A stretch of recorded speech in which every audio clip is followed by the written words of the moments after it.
नमस्कार, मेरो नाम सुजन। तपाईहरु सबैजनालाई मेरो च्यानलमा हृदयदेखि स्वागत छ।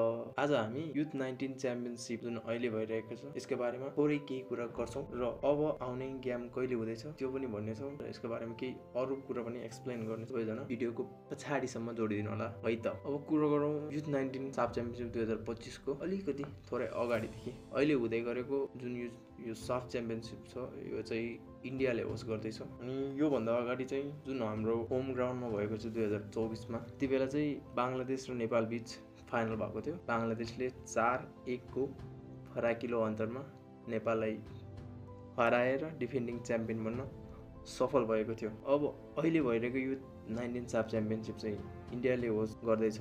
यसपालिको युथ 19 साफ च्याम्पियनशिपमा 6 वटा देशले सहभागी जनाएको छ। त्यो देशहरू चाहिँ बंगलादेश जुन डिफेन्डिङ च्याम्पियन भइहाल्यो, भुटान, इन्डिया, मालदिभ्स, नेपाल र श्रीलङ्का यी 6 वटा देशहरूले भाग लिएका छन्। यो भाग लिएको 6 वटा देशहरू दुई ग्रुपमा विभाजन गरियो, जुन ए ग्रुप र बी ग्रुप गरी छुट्याएको थियो।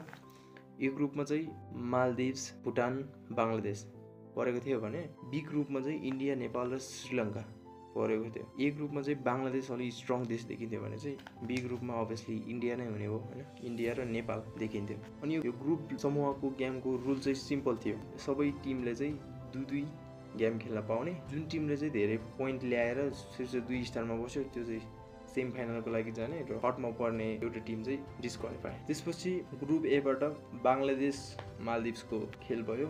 बंगलादेशले 2 हान्यो, मालदिभ्सले पनि 2 हान्यो। दुवैको बराबरी भएको कारण पोइन्ट एक पोइन्ट लिएर दुवैजना टेबलमा बसे। त्यसपछि सेकेन्ड गेममा भुटान र बंगलादेश। भुटानको 0, बंगलादेशले 3 गोल गरेको थिए भुटानमाथि।